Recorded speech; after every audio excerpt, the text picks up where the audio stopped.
Mēs ļoti bieži Intejā mums uzdod šo jautājumu, kas ir apmācības, kas nav apmācības, kādi tie formāti ir, nav.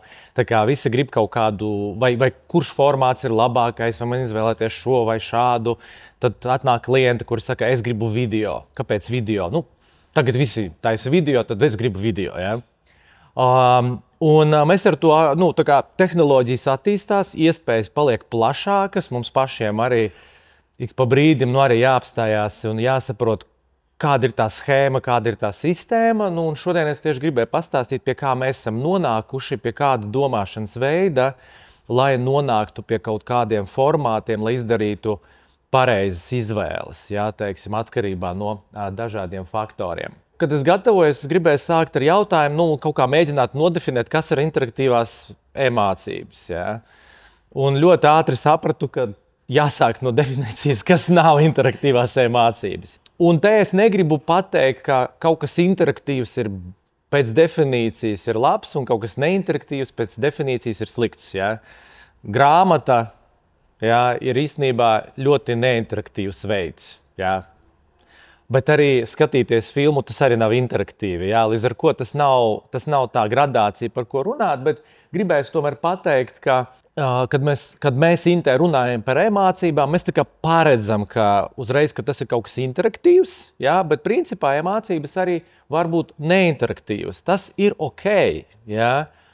Tās var būt PowerPoint prezentācijas, kaut kādi PDF-i, webināru ieraksti, kādreiz no klātienes mācībām tiek izģenerēts, tagad īpaši ar mākslīgo intelektu diezgan viegli, ka tas, teiksim, lasāmais tekstu var izlasīt, ko tas lektors ir runājis, piemēram.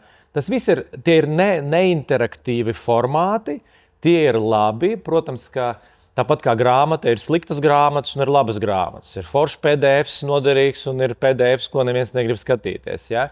Bet šodien es gribēju šo pateikt, lai uzreiz novirzītos pie interaktīvās daļas, jo tā parasti izraisa vairāk jautājumu, iespēju, un es domāju, jūs jau paši esat savā darbā ļoti lieliski sajutuši, ko var cilvēkiem iedot kā prezentāciju, ko vajag iedot kā video, ja, kur ir, ļoti labs ieraksts no webināra.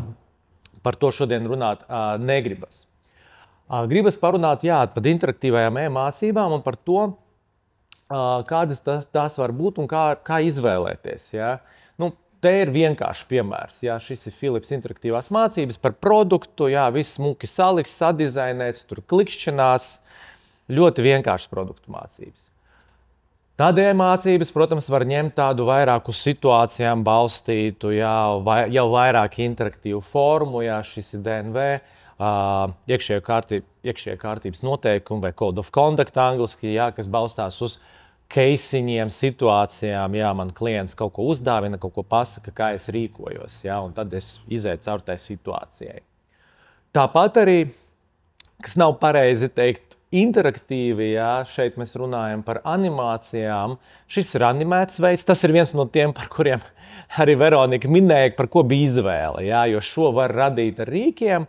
Pats par sevi neinteraktīvs, jo tas ir video, tu skaties, tur nav nekādas interakcijas, bet, protams, mēs Intejā parasti tā nedaram, vienmēr jau ir tā, ka tu noskaties, tad tu kaut ko izdari, tomēr kaut kāda interakcija tur ir, bet tomēr centrā ir šīs te animācijas skatīšanās stāstījuma moments.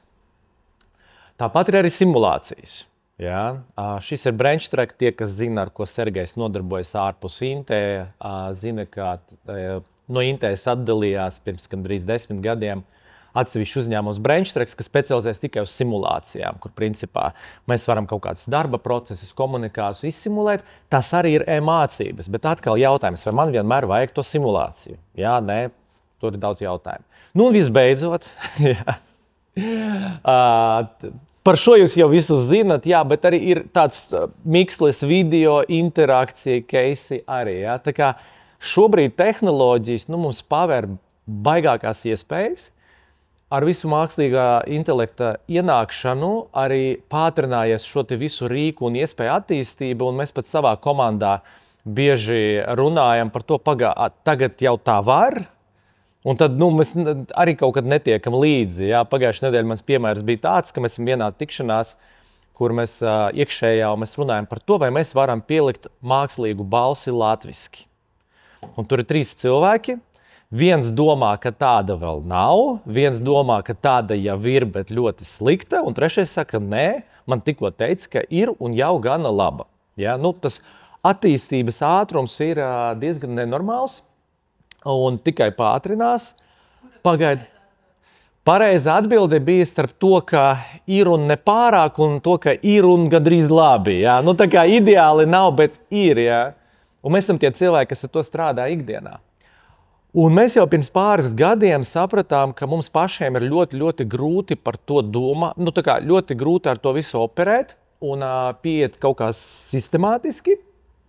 Un tad mēs, nu jā, tā kā, nu, un arī, protams, vienmēr ir budžeta jautājums. Jā, ar bezgalīgu naudas daudzumu var gribēt un izdarīt visu kaut ko, bet atkal vai ir vērts, jā, to darīt. Mēs izdomājam, ka vajadzētu kaut kā sistematizēties. Sistematizējām mēs savu tā kā darbu un pieeju projektiem pēc tā, vai tas projekts ir vairāk par to, ka mēs nododam zināšanas, attīstam prasmes, vai mainam uzvedību, kur zem uzvedības var runāt arī par domāšanas veidu, mindsetu, par kaut kādu ieradumu maiņu, jā, vai attīstību. Tā kā tur ir tādas ilgtermiņa lietas. Šis nav gluži intēs izgudrojums. Es ar to saskāros pirms gadiem 10, kad es biju vienā lekcijā, kur bija viens neirozinātnieks, un viņš stāstīja par to, kā cilvēki mācās tieši šajās 3 kategorijās. Un tad dažus gadus vēlāk mēs intē nonācām pie tā, ka tad arī balstīsim to zinātnē, izmantosim kaut ko no neiroloģijas, kas jau ir pierādīts, jā, lai arī veidot savus produktus un veidot vai apmācības.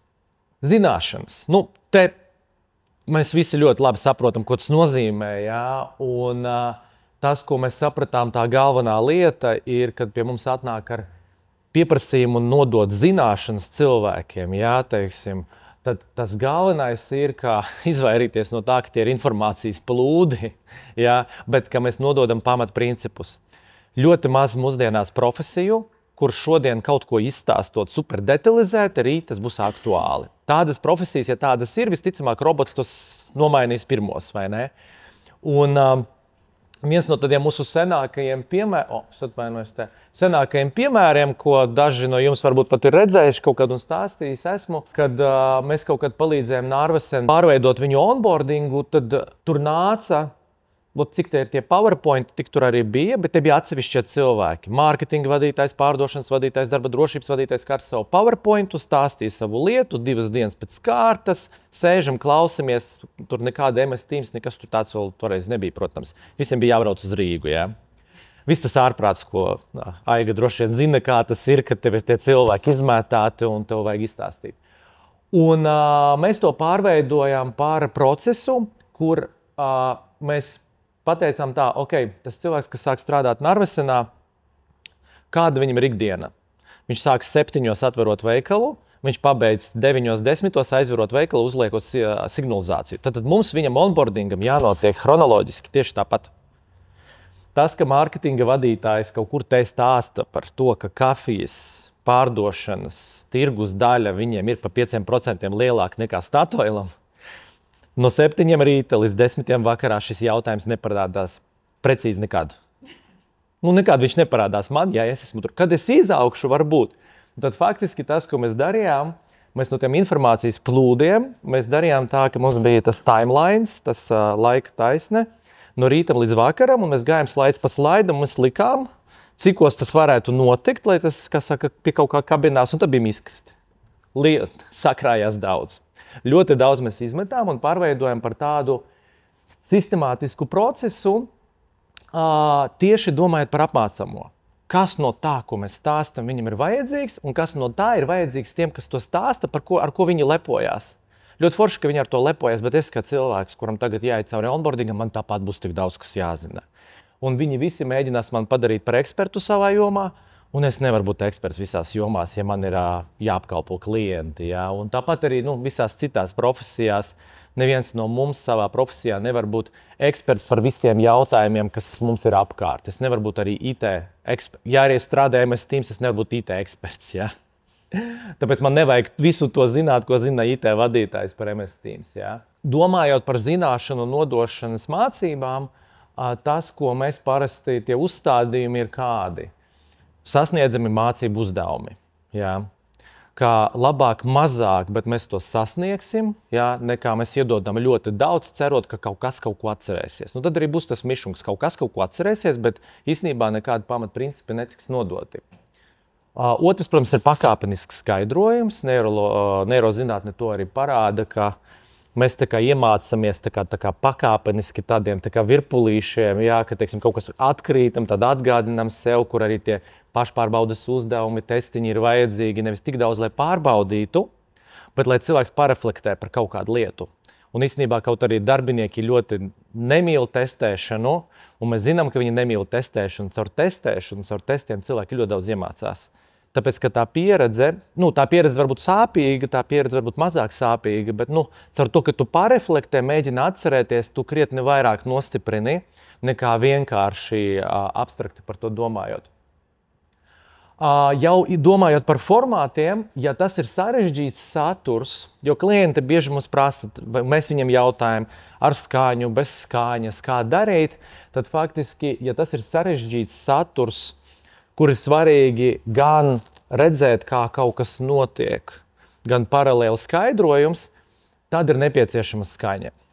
Kāpēc? Tāpēc, ka mūsu smadzenes apstrādā bildi un tekstu tajā pašā zonā, kas nozīmē, ja man ir ļoti daudz bildes, ļoti daudz teksta, paralēli jāskatās uz schēmu un jālasa skaidrojums, tas rada kognitīvu disonanci un smadzenes pārkarsts. Ja es skatos ekrānu un fonā man skaidro ar skaņu, tad tie ir divi dažādi smadzeņu centri, līdz ar ko smadzenes pārkarsts krietni mazāk. Bet tur var iebraukt otrā grāvī. Ja mēs tā darīsim visu, tās mācības būs šausmīgi garas, jo cilvēks lasa 3 reizes ātrāk nekā klausās. Ja? Tāpēc ļoti jāpadomā, kāds ir tas saturs un cik tur tā bilde svarīga, skaņa svarīga, jo ja cilvēks, piemēram, ir kaut kādā lietā, mācās kaut ko no nulles, viņš par to neko nezina, viņam ir ļoti svarīga bilde, viņam ir jāredz, kāds notiek. Ja? Ja tu esi kaut kamā jau zinoši, tev tas ir mazāk vajadzīgs. Mans mīļākais piemērs ir par ārstiem. Ja es neesmu ārsts, man kaut ko lasīt par medicīnu, bez bildes, rekur sirds, rekur kaut kāda vārstuļa asinsvadi, viņš ir pilnīgi neiespējams. Tur šeit lielākai daļai no mums. Ārsts var vienkārši lasīt. Viņam galvā jau ir bilde, tad mums nav jāuztraucās. Ja? Un tur ir tā galvenā gradācija. Ja mēs cilvēkiem stāstam kaut ko super jaunu, mums ir jāparāda bilde vairāk. Ja tas ir kaut kas papildu, tad informācija tas ir mazāk nepieciešams. Un, protams, ka interaktivitāte vienmēr ir svarīga. Testi ir pašpārbaudes uzdevumi, ir visvienkāršākais interaktivitātes veids, viņš rāda šo refleksiju, bet ir vajadzīga arī cita veida interaktivitāte, bet bez fanātisma. Tāpēc, ka šis ir tikai zināšana nodošana, ja? Tas nozīmē, ka nevar būt tā, ka es pasīvi sēžu minūti, 2, 3, 5, tad cilvēks aizplūst. Ja? Ir nepieciešams, ka kaut kāda darbība notiek, lai mēs nostiprinātu rezultātu. Piemēram, šeit, atgriežoties pie Filipas pieredzes, šeit, kas ir svarīgi, ka viss ir sarakstīts kodolīgi, ka ir bilde, ka nav pārslodzi. Tāds super vienkārši piemērs, bet par to, ka šādu saturu var patērēt, šeit nav nekādas fona skaņas. Cilvēks izšķirsta un ir gatavs iet pārdot šo produktu. Tas principā varēja būt arī tikpat labi bez maz vai PowerPoints, bet tur bija citas lietas, kāpēc šīs ir mācības, jo tur bija daži citi paņēmieni. Prasmes. Jau sarežģītāks līmenis, ja mēs gribam cilvēkiem iemācīt prasmes. Protams, ka pirmā reakcija ir, vai online vispār prasmes var iemācīt. Atbilde ir var. Ne visas, bet var, bet ir svarīgi, ja mēs uzlikām sev mācību uzdevumu, tu mācies kaut ko darīt, lai tas kontents iekšā nav tāds, ka īstenībā ka ir ļoti teorētiski. Ja mums ir teorētiskajā daļā ir klienta apkalpošanas standarts, nevar būt tā, ka tajā mācību daļā visu, ko es daru, man ir pārlikts klienta apkalpošanas standarts, kaut kādā vieglāk sagramojamā formā, bet es turpinu lasīt to pašu, tikai vienkāršotu. Jā, ka tas, kam jānotiek šeit ir no LMT, man liekas, tas piemērs, kur mēs paņēmām viņu klienta apkalpošanas standartu un no klienta apkalpošanas standarta pirmkārt uztaisījām PDF-us, tādus one-pagerus, kur ar galveniem principiem, jo standartā kas ir rakstīts? Mūsu klienta apkalpošanas nostādne ir būt klientam draudzīgam. Kas katram no mums ir klienta draudzīgs, tas ir ļoti interpretējams, un tad mēs to pārveidojam par tādiem vienkāršiem PDF-iem, bet balstījām šo te praktisko daļu uz simulācijām, ka tu ņem un tu apkalpo klientus. Atkal tas pats, kas Nortal gadījumā, vajadzīgi šie war stories, šie gadījumi, kaut kas smieklīgs, lai iesaistītu, bet principā tu balsti uz simulācijām. Un kas ir ar prasmēm ir svarīgi? Pirmkārt, nodemonstrēt, kad tā prasme tiek pareizi pielietota, jo kamēr cilvēks nav ieraudzījis labus piemērus, un es nesaku, ka tam jābūt mācībās, iespējams, ka viņš to redz kolēģos, varbūt to viņš kaut kādos video ārpus mācību platformas, bet vajadzīgs benchmarks, tā atskaites punkts, kas ir kas ir prasmes, kas tiešām ir augstā līmenī. Tālāk ir nepieciešams mācībās, protams, ka izsimulēt kaut kādā pakāpē. Ja? Jūs redzējat klienta apkalpošanas piemēru, mēs Intijā esam simulējuši evakuācijas, ja, kur cilvēkam jāpieņem lēmumi. Mēs esam, protams, simulējuši vērtības, ja, teiksim, klienta apkalpošanu. Tāpat mēs arī esam simulējuši darbu ar dažādu veidu, protams, kā datorprogrammatūru, ierīcēm. Faktiski šodien var ar datoru palīdzību daudz ko izsimulēt. Protams, ka tad, kad tu esi izsimulējis, tas crazy piemērs, kas mums ir Šveicē, mēs esam palīdzējuši veidot simulācijas mašīnām, kas novāc sniegu lidostās, jo Šveicē tā, protams, ļoti liela problēma. Nav tā, ka cilvēki var tikai to klātienē iemācīties, tur vajadzīgs kombo. Jo tas, par ko arī, man liekas, Aiga runāja, kad vajag samazināt to stresu. Pirms es ķeros pie tās ierīces, ja es varu tādā drošā vidē, kur neko nevar salauzt, kaut ko paklikšķināt, padarīt, pamēģināt, ieraudzīt, es jau drošāk jūtos jau ar dzīvu agregātu, programmu, cilvēku darboties. Šeit arī ļoti svarīga refleksija. Piemēram, prasmes, kas ir cilvēku prasmes. Mums visiem patīk lomu spēles, vai ne, kad mēs tur mācāmies dot atgrieznisko saiti, un tā to nodrošināt nereti ir grūti. Bet arī tai pirmajā reizei ir, ir tas tā aizture, vai ne, kaut kādas lietas darīt, ja, kaut kā komunicēt citādāk vai kā. Tad faktiski viens no veidiem, kā cilvēki iemācās, un to neirozinātne pierāda, ka, ja tu parādi cilvēkam situāciju, kur divi cilvēki runā, līdzīgi kā mums ir Nortal projektā, un tev ir jānoreidz un jāpasaka, ka es redzu, ka vadītājs nedod to atgrieznisko saiti, viņš ir pāragresīvs vai kā, un tu saņem feedbacku, tas arī atstāja iespaidu uz to, kā tu komunicēsi nākotnē. Nav tā, ka tev obligāti tikai lomu spēle jāizspēlē. Tā kā digitālajā vidē mēs arī varam cilvēku sagatavot, īpaši, ja mēs nevaram visiem tās lomu spēles kvalitatīvas nodrošināt. Jo kvalitatīva lomu spēle būs tikai starp apmācāmo un kādu, kas jau to lietu prot.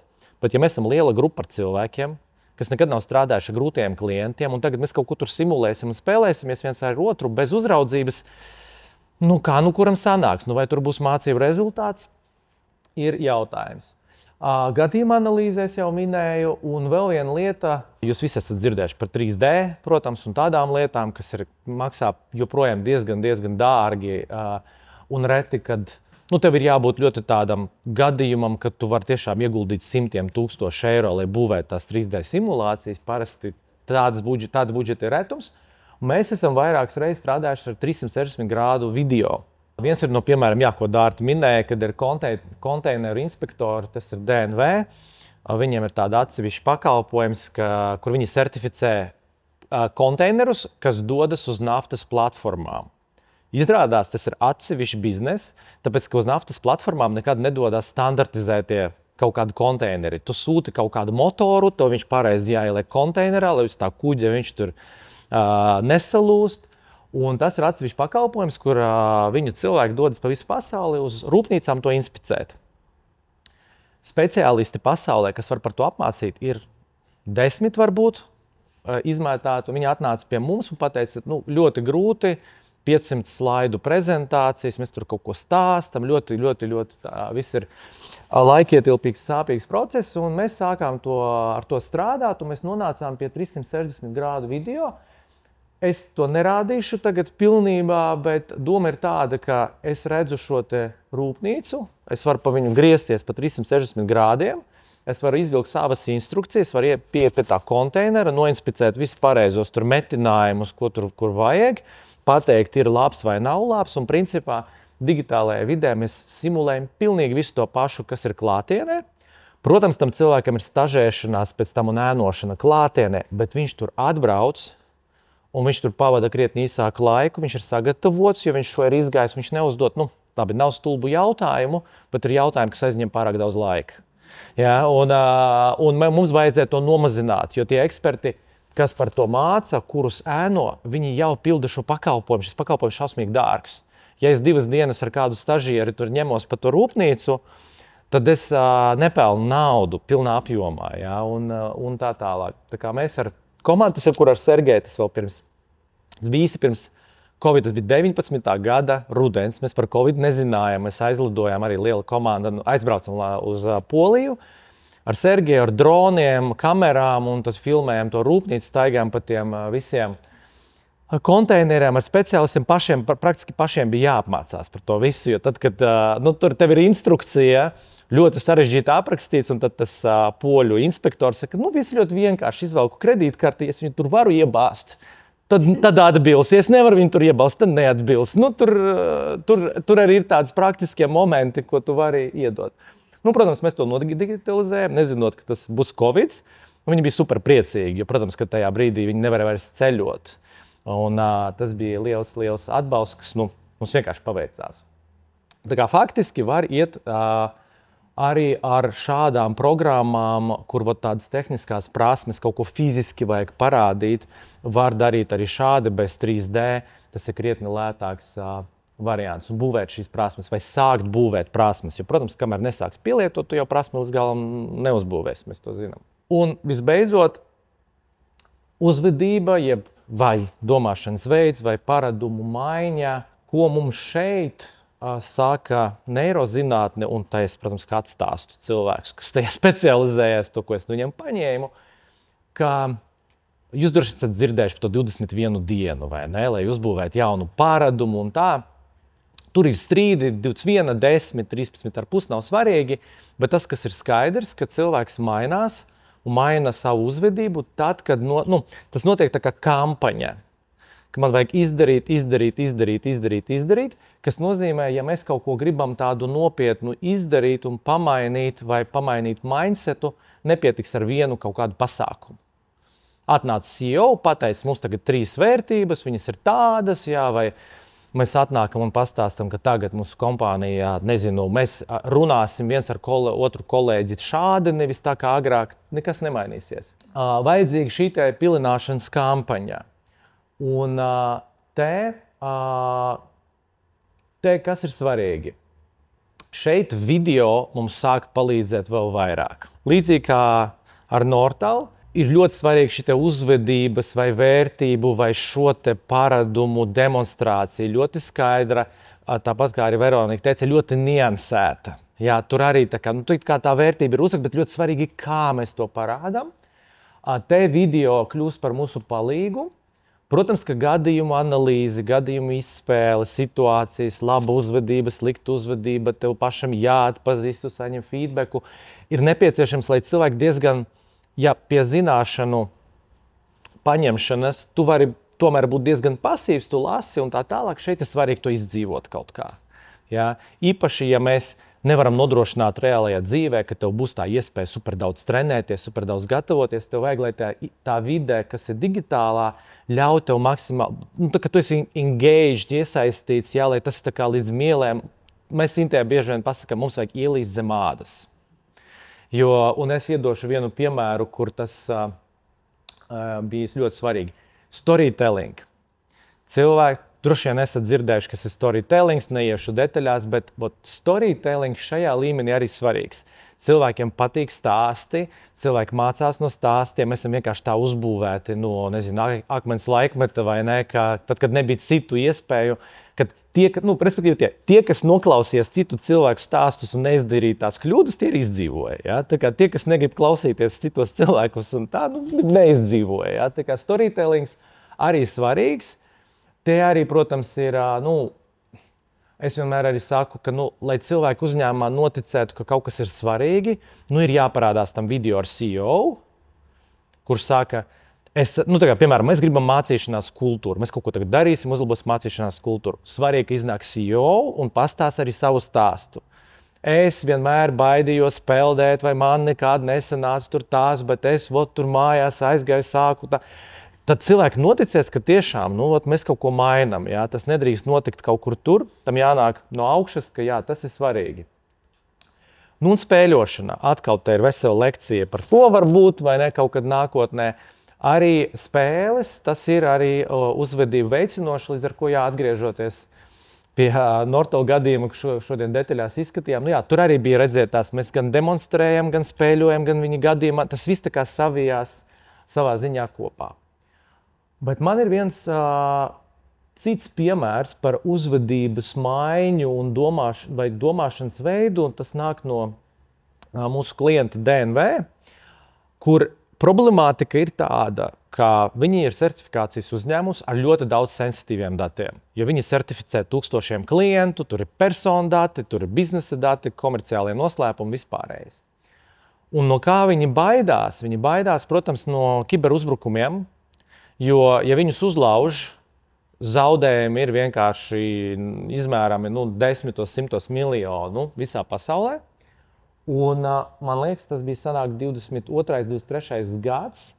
Mēs ar viņiem sākām par to runāt. Un mēs sapratām, ka ir, un viņi tos arī jau tā kā apzinājās kaut kādā mērā, ka mums ir cilvēki zina, kā drīkst darīt un kā nedrīkst darīt.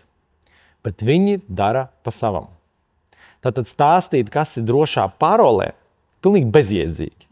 Stāstīt, ka nevajag klikšķināt uz kaut kādiem linkiem, bezjēdzīgi. Stāstīt, ka tad, kad tu ieraugi failu attachmentā jūsu nodaļas algu sāraksts, nevajag uz viņa klikšķināt. Tas noteikti ir phishings. Vai labākajā gadījumā tu vienkārši konfidenciālu informāciju skaties, kur to nevajadzētu redzēt. Tad stāstīt kaut ko tādu, šitais ir labi, šitais slikti, pilnīgi bezjēdzīgi, tad tas tajā zināšanas prasmes, mindsets vai domāšanas veids, mēs noteikti neesam zināšanu līmenī, mēs esam sen jau pāri tam, mēs esam kaut kur tur tālāk. Un tad mēs sākām ar viņiem 2 gadus gāja mums tāda kampaņa, kur katru kvartālu viņi laida ārā kaut kādu jaunu, mazu apmācību, kas vienu vai otru vai kādus dažus aspektus pieķēra no kiberdrošības. Sākām ar to, ka vienkārši uztaisījām spēlīti mazu 10 ēpasti, un tev vajag saprast, kur ir phishings, kur nav. Tāda šūterītis, varētu teikt. Tur tā kā tu paskaties, vai tā ir SMS, vai tas ir ēpas, vai kaut kas, kā izskatās, legit vai nav legit, teiksim. Ok, izdarījām to, kaut kādi secinājumi. Pēc tam bija vēl viens elements, tas tur, kur tie 2 kungi, mācības par kiberuzbrukumu.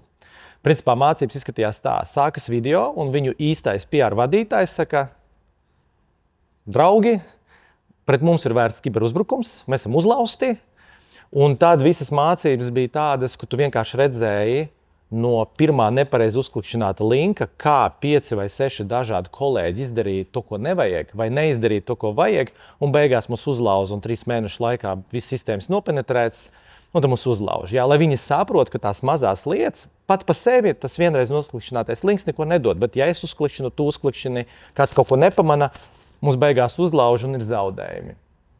Pēc tam mēs atkal domājam, ko tādu jaunu. Viņi saka, uztaisam tādu tā kā 90. gadu stilā spēlīti pār dažādiem šitiem riska faktoriem, varētu teikt. Tad mēs to uztaisījām. Tā kā principā pusotru gadu tas sanāk bija.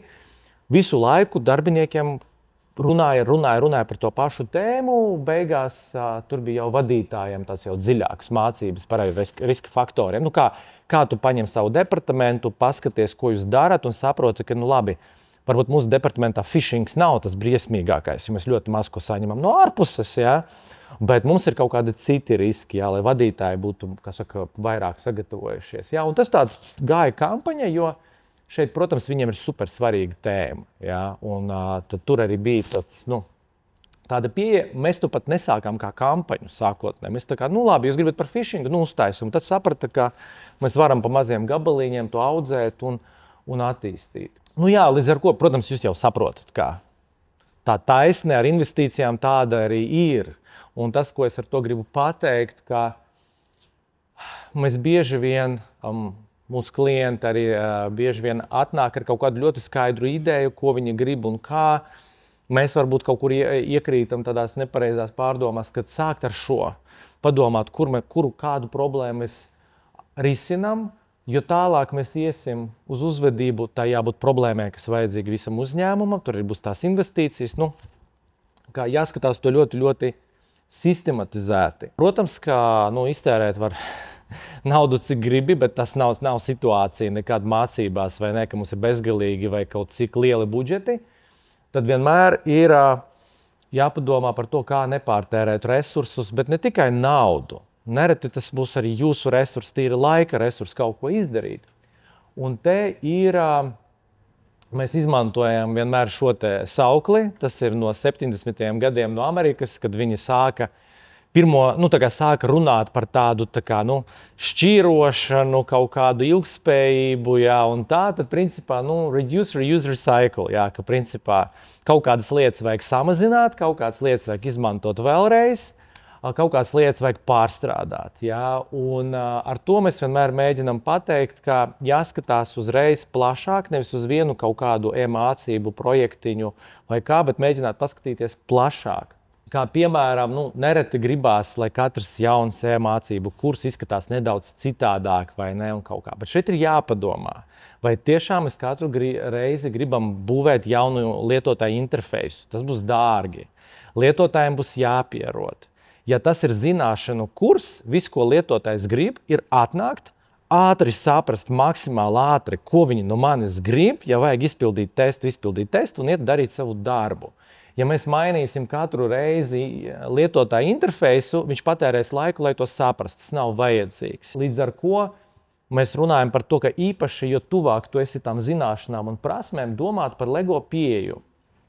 Uzreiz izdomāt, ka man ir šī platforma, un man nebūs 10 dažādi veidi vai 10 dažādi rīki, man būs 2. Man būs viens, lai taisītu video, viens, lai taisītu simulācijas, viens, lai taisītu kaut ko citu. Ja? Un tāpat arī strādāt ar piegādātāju kā ar Inteju, uzreiz tā kā ļoti strukturēti kopā vienoties izdomāt to. Uzreiz veidot dizaina sistēmu, es iedošu bildi, ko tas nozīmē, jā, jo te, man liekas, neviens dizainers nav, cik man zināms, šabloni, jā, īpaši, jo, ja jūs taisieties kaut ko darīt tā kā daudz, tad izdomāt, vienreiz ieguldīties, uztaisīt superīgu šablonu, un tad vienkārši, tā kā to kopēt, jā, un tad pāris gadus ar to var dzīvot. Rekur dizaina sistēma, ļoti tur daudz smalkas detaļas, bet domāju, jūs saprotat droši vien. Rekur ir kaut kāda personāžu bibliotēka, rekur ir mūsu šabloni, tā kā PowerPoint šabloni, rekur mums ir šabloni dažādām interakcijām. Ja? Tas nav tas, kas jums obligāti jānokopē, bet tas ir kā mēs Intē mēģinam, ja mēs taisam kaut ko lielu un nereti atnāk pie mums arī tādi projekti, kur ir 15 moduļi jāuztaisa.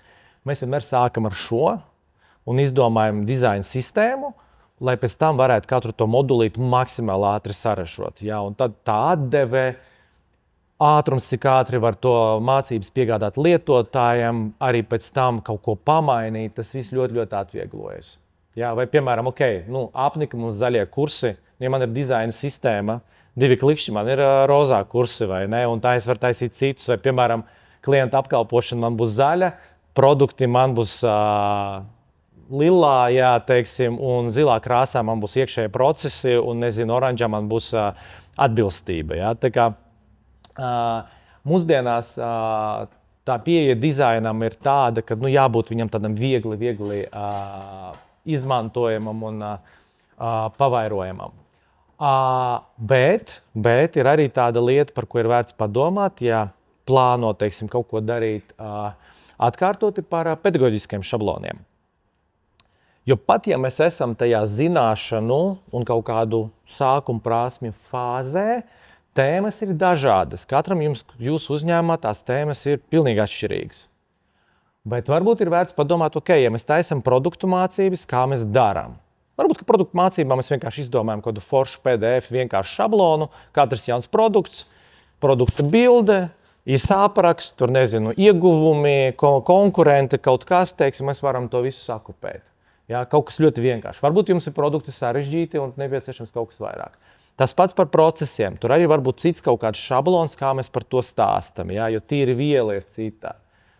Atbilstība, ar atbilstību compliance, jā, teiksim. Nu, te mēs vienkārši gribam maksimāli īsi, jā, jo šodien mums, man liekas, neviens no bankas te nav, bet ir no valsts pārvaldes cilvēki un zina, ka tās mācības, kas ir obligātās, teiksim, kur tev jāzina, tur kaut kādi datu aizsardzības principi vai kā, tur mēs būtu ļoti daudz. Tur arī jāizdomā foršs šablons, kā to visu sapakot. Drošība, jā, ja jūsu uzņēmums ir tāds, kur ļoti daudz drošības mācības, var izdomāt citu šablonu un vienkārši to vairot. Tā kā pieeja gan no dizaina, gan no tehnoloģiju, gan arī no satura puses var būt pārdomāta. Un cilvēku prasmes, jā. Ja mēs taisamies cilvēku prasmes kaut kādas vēl tādas softās, saucamās lietas mācīt, tur jau pavisam cits šablons. Jā, mēs tur nevaram vienkārši stāstīt 100 slaidos, kā dot pareizi atgrieznisko saiti. Tur noteikti kaut kas būs atšķirīgs par mācībām par noziedzīgi iegūto līdzekļu legalizācijas novēršanu. Savēlkot šo visu kopā, tas, ko es gribētu, lai jūs paņemat līdzi, ir, ka domājot par e-mācībām, par interaktīvajām, kā es teicu, mēs parasti to domājam, uzreiz domāt par šiem te līmeņiem, jā, teiksim, zināšanas, prasmes vai uzvedības maiņa. Protams, realitātē tā ir skala. Nav nevienas zināšanu mācības, kur nebūtu tomēr kāda prasmīti jāiedod. Nevienas prasmju mācības praktiski nekad nenotiek bez kaut kādas iepriekšējām zināšanām. Jā, un tā tālāk un tā joprojām. Tā ir kombinācija, bet tomēr ir jāsaprot, kas ir tas galvenais biznesa mērķis, galvenais mācību mērķis. Ko es gribu panākt? Otrs, domāt par e-apmācībām kā par produktu. Ja? Tādu pašu produktu, kā jebkuru citu, ko saņem ārējais klients vai jūsu iekšējais klients, kāds tas produkts ir. Tas ir produkts lietotājam, tad šī lietotāja perspektīva, tā kā es stāstīju Narvesen piemērā, ir ļoti, ļoti svarīga. Padomāt par to nevis, ko es atrisinu, bet ko viņš priekš sevis atrisina, saņemot šo produktu, tad viņi teiks, jā, baigi forši, baigi interesanti, patīk un tā tālāk.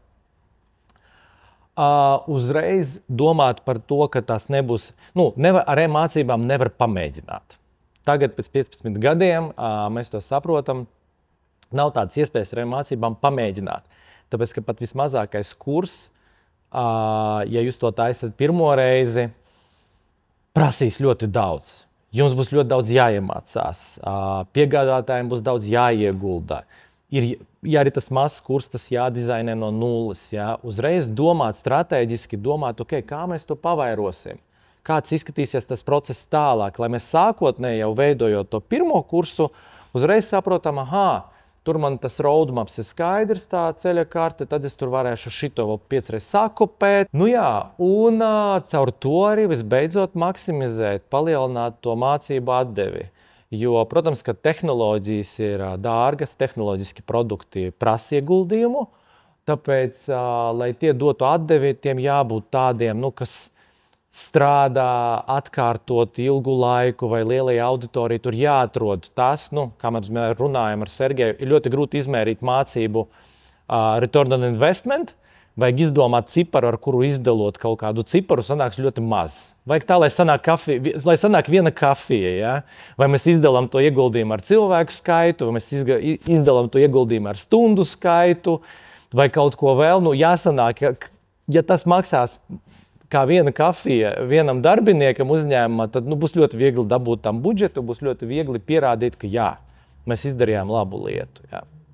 Tikai atgādinājums tiem, kas nezina, mums ir savs YouTube kanāls, kur arī iepriekšējie šie pasākumi daļai ir ierakstīti. Tur ir citi visādi video, ko mēs Sergeju veidojam angliski, kā Intē Breakfast formātā, online, par dažādām tēmām. Pierakstieties, skatieties arī citiem mūsu kanāliem, tad jūs uzzināsiet par nākamajiem šiem pasākumiem un arī kaut kādām citām lietām, mūsu aktualitātēm, jo mēs ļoti cenšamies dalīties, mēs cenšamies izglītot, un tas mums ļoti svarīgi, un tā kā droši turpiniet būt par daļu no šī community, teiksim tā. Jā, paldies jums!